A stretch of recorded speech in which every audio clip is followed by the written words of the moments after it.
Hey, it's Ryan Moore, and welcome to the Impressions newsletter, tips and tricks, video, and article series.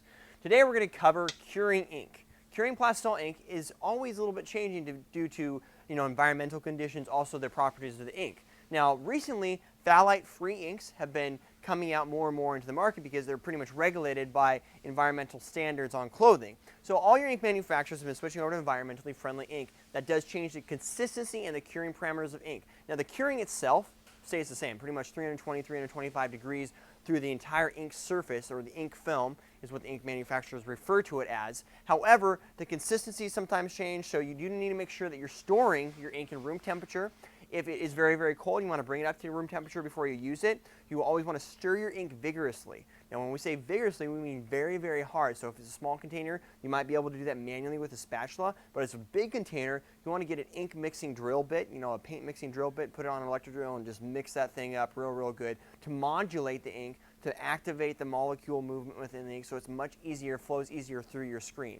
So we're going to accomplish a white print right now. So that is actually a white print without a flash, and we're going to show you different ways to cure it. Now, also curing and testing. So no matter how you're curing the ink, it needs to reach 320 degrees through the entire ink surface. So if your ink's thicker, that means the surface is going to be a little bit hotter. A couple different ways to do that. Now, you could use a flash dryer. I'm going to move this flash dryer over here and just show this real quick. So this is how I would do this. I put the flash dryer over the shirt. Now notice I removed the shirt from the palette because that heat needs area to penetrate. If you actually keep it stuck to the palette with the spray adhesive down, it's going to try to cure the entire palette. So now I'm actually shining this temp gun here, and we see that the surface of this ink is 380 degrees. So you don't want to get it too hot. That's probably a little bit too hot, but that does mean that it's likely cured. You can definitely smell plastisol too once it's cured. Has a real distinct odor to it. Now, if you're using a conveyor dryer, what we'll show you now is we're going to put this in the conveyor dryer. You want to shine this underneath while the shirt's actually still in the conveyor belt. You don't want to do it when it's coming out. So let's go to the back of the conveyor dryer and show that. Okay, as you can see right here, I'm shining underneath, and that ink's 380 degrees. Now, this is a thicker coat, but it's probably getting a little bit too hot. So we could speed our belt up or lower the temp of the dryer.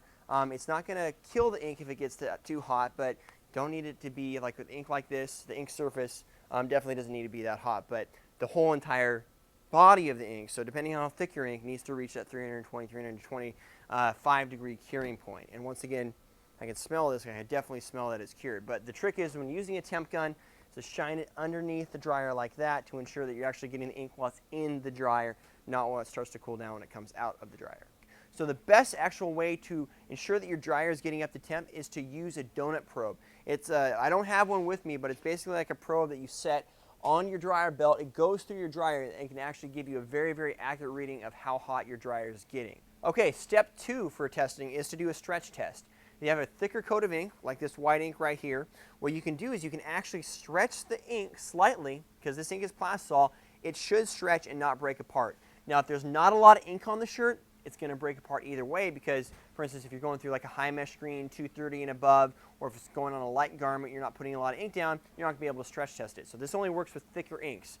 And this will tell you that the ink is cured all the way through. It's not 100% true safe test, but it is good. So that's passing a stretch test right there. This ink right here does not pass a stretch test. As I pull it apart, you can see it break apart on the shirt. It means it's not cured all the way. It will flake off too. The next test to do is an abrasion test. An abrasion test actually tests the curing properties of the top of the ink. So what we could do is we take part of the t-shirt or another rag and just rub the top of the ink like that and then look at the t-shirt. If ink's flaking off, that means it's not curing all the way. So it should be fairly clean. You might have a little bit of pigment there depending on the properties of the ink, but you should definitely not see flakes of ink when you're kind of aggressively rubbing on that. So that's another test that you can do. So one thing that we did want to note is if you're doing a print flash print, you do not want to overcure your flash plate. If you overcure your flash plate, that's a bad thing because the ink won't stick on top of that. So that's changing the actual parameters between the base coat and the top of the ink. You don't want your ink to get above, 260, 280 degrees when you're flashing it. Otherwise, it will start to completely cure, and that can cause adhesion problems between the top of the ink and the base coat. The most accurate way to truly test your ink is to wash test it. This is what all the ink manufacturers actually recommend that you do. So large shops will actually have washer and dryer machines in their shop so they can pop, print runs in, test them. We're going to go down to the laundromat and test this. Okay, we got back from the laundromat and this is what happened. So this ink was obviously not cured. It starts to wash away. Now when you're wash testing, you want to use hot water. And you want to use, you can do a short wash cycle, but you want to use an aggressive detergent too, just some Tide or something like that. You want to dry them on hot too. Now these shirts are a little damp, but you want to basically put them through like the harshest conditions. That's what we did here. These shirts, we didn't have time to dry them all the way. They are a little damp, but the uncured ink started to wash out. We can see that here. The cured ink, once again, it's fine. So stretch test it again. You can also do another one of those abrasion tests.